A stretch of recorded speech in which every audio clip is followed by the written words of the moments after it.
नीतीश कुमार, गंगा जमुनी तहजीब को तुम तोड़ने का काम किया नीतीश।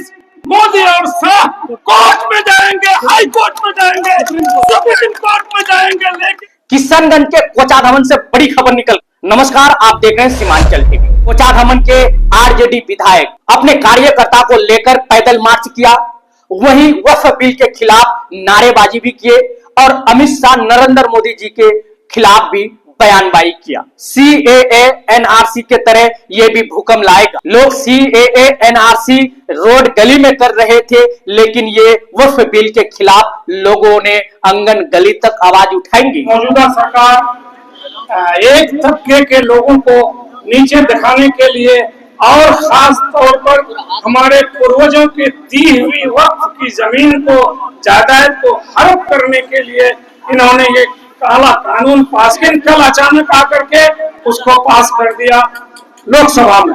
हम लोगों को उम्मीद थी कि राज्यसभा से पास कम से कम नहीं होगा, लेकिन आधी रात के बाद मंसूबा और डिक्टेटरशिप लगा करके हिटलरगिरी करके 2:40 में राज्यसभा में भी इसको पास करा दिया।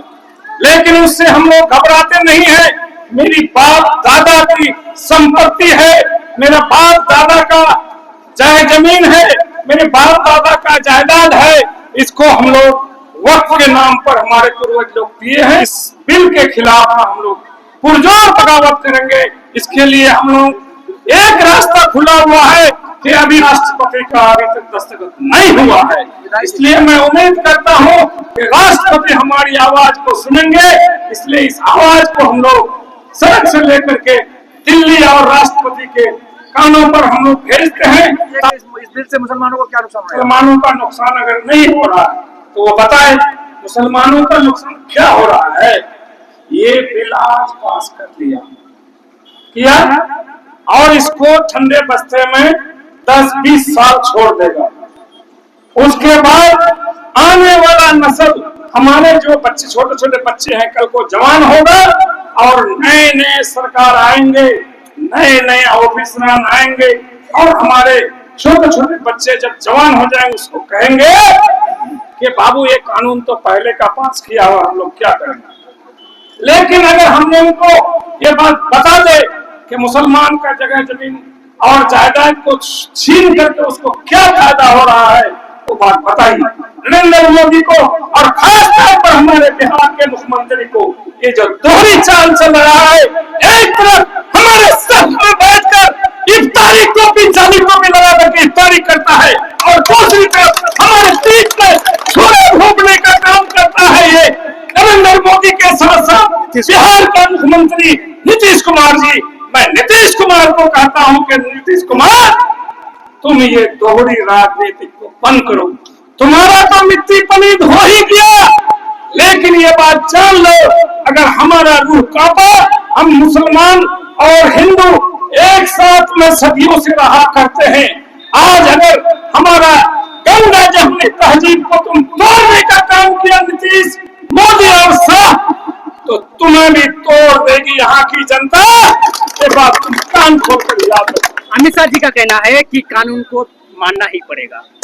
भाई वही तो कर रहे हैं, कानून को तो मानना ही पड़ेगा और आज नहीं मानेंगे तो हमारे बच्चों से मनवा ले। नीतीश कुमार का अब तक 4 विधायक इस्तीफा दे चुका है। इस्तीफा देने में कोई मतलब नहीं है। नीतीश कुमार हमारे साथ में अफ्तारी किया, हमको वो हमेशा कहते रहा कि मुसलमान का हम क्या नहीं किए, मुसलमान का सारा काम करते हैं, लेकिन हमारे पीठ में खंजर भोंकने के लिए बाकी रह गया।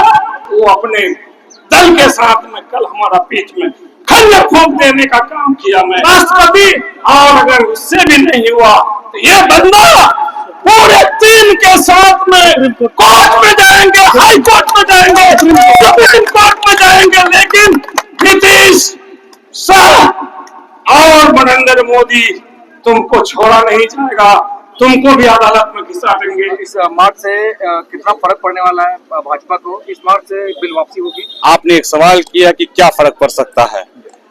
बहुत पुरानी कहावत है कि एक चूंटी जो है बड़े बड़े हाथी को भी काबू किया है। आपके चैनल के माध्यम से बताना चाहूंगा कि आज रात को 2:40 में इस बिल को पारित किया गया है।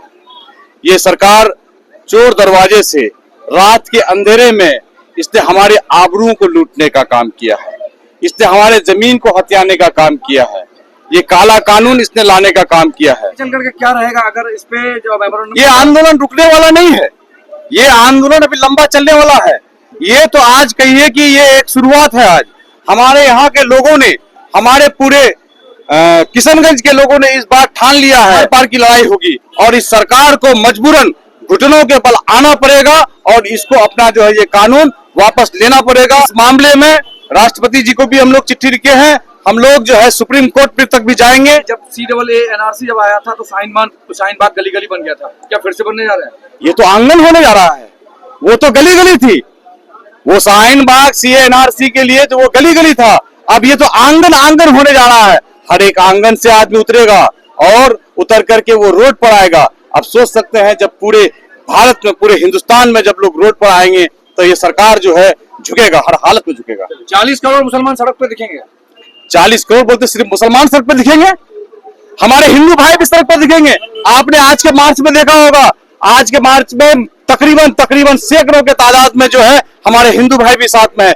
यहाँ पे तो सिर्फ कुछ फिरकापरस्त लोग, कुछ RSS के लोग, कुछ बजरंग दल के लोग और कुछ ये जो है दो मुखी जो सांप हम लोग बोलते हैं, उस तरह के लोग जो है हमें बांटने का जो काम करते हैं, उन लोगों को छोड़ करके पूरे हिंदुस्तान आपको सड़क पर नजर आएगा। कहावत सुनिए आप कि लाख छुपाए छुप ना सकेगा, राज है कितना गहरा। लाख छुपाए छुप ना सकेगा, राज है कितना गहरा। दिल की बात बता देती है असली नकली चेहरा। नीतीश कुमार जी, मैं उसका बहुत सम्मान करता हूँ, आज भी करता हूँ और कल भी करता था। अफसोस की बात है कि जहां मेरा अफ्तारी का समय होता है वहां टोपी लगा लेता है और जहां बिल का मुसलमान के खिलाफ में जो बिल पास होता है उसमें वो साइन कर देता है। और बिहार का जनता और हिंदुस्तान का मुसलमान इतना बेवकूफ नहीं है, इस बार उसको पता चलेगा कि ये छल लोगों ने समझ चुका है, उनका छल और चलने वाला नहीं है। ये जनता उसको आज 20 साल से कुर्सी में रखा है। इंशाअल्लाह इस बिल के खिलाफ में, जैसे कि हमारे विधायक जी अलहाज इजार हस्ती ने रोते हुए कहा कि ये मेरा मसला नहीं है, ये मसला यहाँ का गरीब हिंदू का भी है, ये मसला आदिवासी का भी है, ये मसला पिछड़े का भी है और ये मसला गरीब मुसलमान का भी है। अगर इसके लिए मेरा शरीर के अंदर में अगर एक खून बाकी रहा तो मैं यहाँ से लेकर सदन तक इस आवाज को बुलंद करूंगा और लड़ने का काम करूंगा। इस बिल के बाद भी कई ऐसे बड़े मुस्लिम चेहरे हैं जदयू में जिन्होंने अब तक इस्तीफा नहीं दिया। देखिए भाईजान, ये राजनीतिक है, हर आदमी को चाहिए कुर्सी और पावर। मेरा बाप, मेरा भाई, मेरा जनता वो जहन्नम में चले जाए, उसका खून चूस कर उन्होंने अपना दौलत बनाने का काम करता है और अपना परिवार के लिए वो सोचता है। इसलिए जनता का परवाह उसको नहीं है, उसको अपना कुर्सी का परवाह है। इसलिए ऐसे नालायक को समाज में चिन्हित करके उसको समाज से निकाल देना चाहिए।